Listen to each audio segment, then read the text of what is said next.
My biggest advice for brides on their wedding day, and this is so important because it goes by so fast. Like you blink and your wedding day's over. It's a memory now. And thank God for photographers and videographers for that, right? But stay with your partner. Stay with your, now husband or wife. Yeah. And just stay with them as much of the day as you can. Because, like I said, it goes so fast.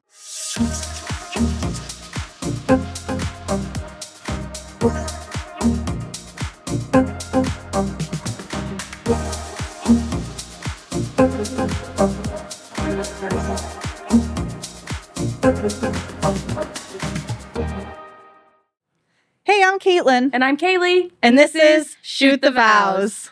So, Caitlin, what are we going to be talking about today? Today, we're talking about wedding timeline tips. And this I cannot stress enough. Planning your timeline is one thing, but making sure that it actually goes smoothly on the day of your wedding, it's a totally different thing. Actually executing the timeline you have written out is totally different, for sure. Absolutely. And so the first thing I really want to talk about is the number one issue that brides run into, and that's why timelines run late. And a big thing is, and I'm not blaming hair and makeup artists. I don't think it's their fault. But I think a lot of times we think we're going to get ready before we're actually ready. Like we don't plan for enough time. Yeah, we don't give brides typically don't give themselves enough allotted time to just pause. Yeah. To just breathe.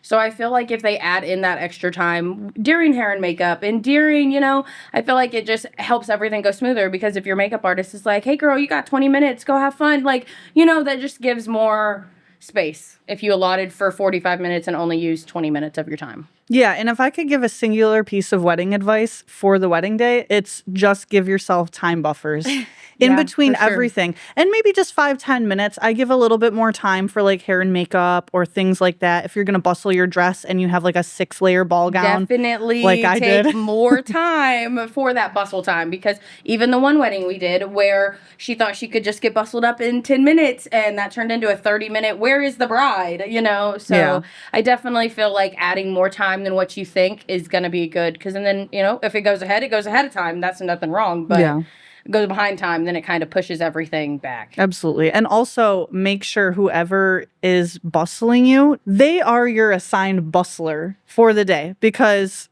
sometimes you go to bustle and it's like, where is she? Where's the bridesmaid? So I know for me, I had a list of instructions for my wedding dress of how to bustle it. And there was one person at the entire wedding that knew how to do that. Oh, wow. And if she just disappeared, then I was not getting bustled. Yeah, you behind. Yeah. So make sure things like that. But make definitely sure they know they're bustling it. Not just assume that your bridesmaids know. Like, you have to make sure your person knows that they're bustling it. I mean, if you want to do a trial run before it, you might want to. Like, just to get that little practice time in, because you don't want it to take 30 minutes of your day. Yeah, absolutely. And as far as going back to the hair and makeup, I think that it's so important that you get an accurate estimate from your team. Absolutely. And if your girls are doing their own makeup, because not everyone is using the dedicated hair and makeup artists for the day. Sometimes the bridesmaids are doing their own, or mom's doing her own. Make sure that they've done it before and they tell you how long it took them. Absolutely. Because if they're anything like me, they can get ready in 15 minutes, but it really takes 45. Caitlin's 15 minutes is not 15 minutes. It's not 15 minutes. So definitely super important there. Another really big thing for timelines is if you go to take your photos and half of your family's at the bar. Didn't plan that out, huh? That happens really often, like every other wedding. So I'm always telling couples, make sure that whoever needs to be there for photos knows that they need to be there for photos ahead and of when. time. Yeah, and when to be there. So right after the ceremony, I like to tell people. And also, I had a wedding recently. It was the coolest thing I've ever seen. They had these cards that as the guests were arriving, they handed each guest the card saying, hey, stick around for photos. And whoever was handing out these cards, I don't know exactly how they did it. I think that the ushers that were handing out the cards were each side of the family. Like there was like her brother and then the other bride's like, brother or dad or whoever it was. But they were handing out cards to each of the guests that needed to stick around. And that way they like knew. Yeah, I think that's a really smart idea because like you can tell somebody, you know, a month before the wedding, a week before the wedding, the day before the wedding, and it can still slip their mind of, we just watched the whole ceremony, let's go, you know, grab a drink at the bar, like you said. Where if you have that card when they walk in the door, hey, this is for you, you have to remember, like, so much smoother. You have no reason to not be where you're supposed to be. Yeah, it was really cool. I think the only thing is just finding people that know everyone that needs to be in the photos. Yeah, but it was like a brother or a sister or a cousin, somebody relatively close to you. Yeah. And your significant other, so they kind of know the whole everybody. Or if you do both sides, you know, give, you know, your sister one, and then on his side give his brother one, and then, you know, then they can figure it out from there. Yeah. Because and then, like you said, the sister knows all the family, and then the brother knows all. So that's a really smart. The card idea. I thought it was so cool. Yeah, I love it. It was so unique. I didn't come up with it, but no, but that's really smart. Yeah, so I've been telling people that. I hope to see brides incorporate that more. Oh, absolutely. That would save our time so much during family pictures. Yeah. And another thing too is missing items. So if you go to take your photos and your bouquet is inside or something like that. So you go to do your first look and then you realize you don't have your vows that you had written for it. So yeah. I always like to dedicate a point person on the day of. Actually, our next episode, we're going to be talking about why you really, really need a coordinator for these things. And maybe it's not even someone that's paid. Maybe it's not someone that you hired, but it's a friend that you don't really mind that they're distracted and like helping you on your day. I mean, sometimes you don't want like your mom or your maid of honor or somebody that's super close and important and in the bridal party to be running around doing all these things. Yeah. But to have anyone like as a point person so that they can give vendors envelopes and like do all these things, that's going to save you a lot of time. Which, and even on the tighter budget weddings that we've attended and that we've been at, like they still had somebody that wasn't paid, like you said, that was, you know, Uncle Jerry, who, you know, just so happened to be good at, you know, making sure everybody's where they're supposed to be, and they had a clipboard and they, you know, they got stuff done. And I think that's just really smart, whether it's somebody paid, whether it's someone in your family. I definitely think that having somebody appointed to that job is a great idea. Yeah, that's so important. For me, it was my mom, because my mom knew everybody at the wedding. She knew the entire timeline. Yeah, we love your mom. She's so helpful. Well, she's also just really good at like staying organized. You got to make sure this person is organized. Yeah, and friendly, and you know, runs a tight ship, but you know, smoothly, kindly. Yeah, not with a bunch of chaos. Yeah, you don't need a momzilla. Oh. So another thing too is the lighting. You have to consider if you're building your timeline before the wedding day, because there's really like the building of the timeline before your wedding, and then there's the actual flow of the timeline on the wedding day. And it's almost like they're two different topics, honestly, because there's how you think your wedding's going to go, and then there's how it goes. How it goes, yeah. And not to say that, you know, anything could ruin your big day, but there's definitely some hiccups that you want to for sure watch out for. But as far as lighting, you definitely need to consider when the sun is setting if you want sunset photos. Well, I mean, if you're going to want sunset photos and you plan dinner at 6 o'clock, you're missing your sunset. Like, I mean, depending on where you're at, but it gets dark here at 5:30. So. Yeah. So definitely work with your photographer. They're always think about more. And I think that's where it's good to have that coordinator, because they know the area that they're at. Like a paid coordinator is what I'm speaking of, because they know those little details because they've done it 107 times, if not more. Yeah. But as far as lighting, also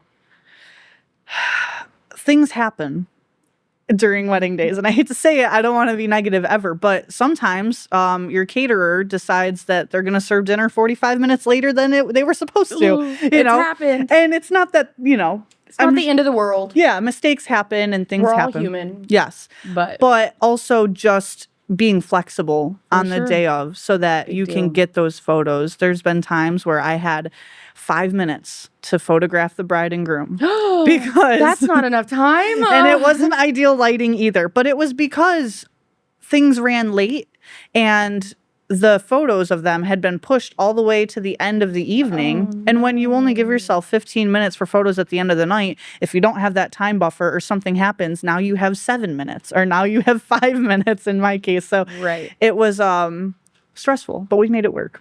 At least it worked. We made it work. Another really important thing is sharing your timeline with your vendors beforehand. 110%. Sometimes That is very crucial detail. And that's one reason why, like, I always opt for a photo video team rather than hiring two separate companies, because then you have one more person to talk to. Whereas if you know, hire a team or you hire the coordinator does all of that. They talk to everybody, they get everything figured out and lined up and set and ready to go. Yeah. And also getting all of the information to your vendors before the day, because I don't know about you, but I like to spend the morning collecting myself, knowing where I'm going to be, mentally getting prepared for the day, mentally preparing. Yeah. And if I don't get the timeline until that morning, that is really stressful. Yeah. So, and then you're trying to figure out, oh, well, now I have to think about lighting again, because I thought we were going to have pictures done at this time. And now I see that we didn't have that capability. And for sure. So making sure that all of your vendors are on the same page, they all get the same timeline or roughly the same timeline. Obviously your DJ is going to need some more details than your photographer. Or for sure, everybody's going to have different needs. Yeah. Some people aren't going to be there earlier in the day. Your makeup artist doesn't really care what happens at 8 p.m. But either way, as long as everyone's on the same page with where they need to be and when they need to be there, your day is just going to go so much smoother. So maybe like a week before or even a few days before, just getting that to your vendors is so important. Well, let me ask you, what is something that you think couples can do to stay more present in the moment on their big day? Because I feel like we luckily don't really have that issue where our couples like get pulled away and distracted from their day. But how do you suggest that brides get over that and get through that and they can be more connected? My biggest advice for brides on their wedding day, and this is so important because it goes by so fast. Like you blink and your wedding day's over. It's a memory now. And thank God for photographers and videographers for that, right? But stay with your partner. Stay with your, now husband or wife. Yeah. And just stay with them as much of the day as you can. Because like I said, it goes so fast and you don't want to be over here talking. And yes, your cousin flew in from out of town and you haven't seen her in 10 years. Yeah, say hi, go and mingle. But I definitely think that is one of the biggest reasons why our couples are so in the moment on their day is because they don't leave each other's side. Yeah. Like even like getting a drink, 9 times out of 10, she's going to walk with him to the bar. Yeah. Like and dance together and do the slow dances together and like say hi to Jill and then go back over. This is also why I love to do receiving lines or going to each table or things like that, because it really gives you an opportunity to say hi to your guests, but you're not standing there in a 25-minute conversation, just kind of distracted from your wedding. Also doing rehearsal dinners or doing like a family gathering for the people that are from out of town a day before so that you have that time. Or even the day after, like if you would do your wedding on a Saturday. Yeah. Then have that Sunday. I know maybe they're flying out or maybe they're leaving that Sunday, but maybe that morning do like a breakfast brunch and, just, have everybody together again and thank them all for coming. Like, something like that would also kind of relieve that same day stress of wanting to, oh my God, say hi to everybody. And again, rehearsal dinners are another good one for that too. Yeah. Another really big and important thing is when you're working with your photographer on your timeline, figure out what's important to you. Do you want a lot of photos earlier in the day of you getting ready, of you with your girls and your mom and them helping you get ready and all of that? Or are those reception dance photos more important to you? Right. Yeah. Or if you're doing a first look earlier in the day and you're getting photos done then, maybe you don't need an hour for photos around sunset time. You don't need 2 hours of photos. And maybe you do. I've had couples that said, this day is about our photos. You come and drag along and you are coming everywhere with us and hold my hand. Yeah. And I was like, okay, great. And some couples are like, I don't want my wedding day to be a photo shoot. And I understand that rightfully too. so. Like, I think it all depends on the person. Like me, I want all the pictures. I want a gallery of 3,000. Like, and I know that's dramatic, but you get what I'm saying. Like, I want all the pictures. I want all of the details. And some people could care less about being in the photos themselves. Not me. I want that photo shoot. Like, yeah. So I think it's important to first and foremost with your photographer when you're planning how much coverage you originally need, like as soon as you book them, because typically you're like, do I need 6 hours? Do I need 8 hours? Do I need 10 hours? And I think it's just so important to figure out what is important. What do you want photographed. And when you know that, then you can determine what time they start and what they're getting throughout the day. It makes everything a little bit easier. Yeah. So I think that the key takeaways for today are buffer, lots of time, lots of time buffers, especially earlier in the day, because then you can make it up later in the day if you run behind. Figuring out what kind of photos you want and what you want in your gallery. And also just being together and being present and being... Definitely be present with your person. Yeah. Because... like I said, at the end of the day, all you have is the photos and videos, but you want to be together in those photos and videos, and you want to remember that. For sure. So I agree. What are we talking about next time? Next time, we're going to be talking about why you actually need a wedding coordinator, why they're so important, what's the big hoopla about them, whether you should hire somebody, whether it can be family, friend, a coordinator. That is our next episode. And we actually have Heather Burdett with us, and she's going to be talking about that because she's a wedding planner with Root and Rise Occasion. I've worked with her once before, and she was absolutely amazing. I love to hear it. So down to earth, but very organized and detail oriented. Love to hear that. Yeah. That's always great. So that's going to be an awesome episode. And as far as our viewers, always leave comments, questions, everything down in the comments below. And we are more than happy to take topic requests. Who knows? Maybe your topic can be the next episode. So thank you so much for tuning in. Subscribe.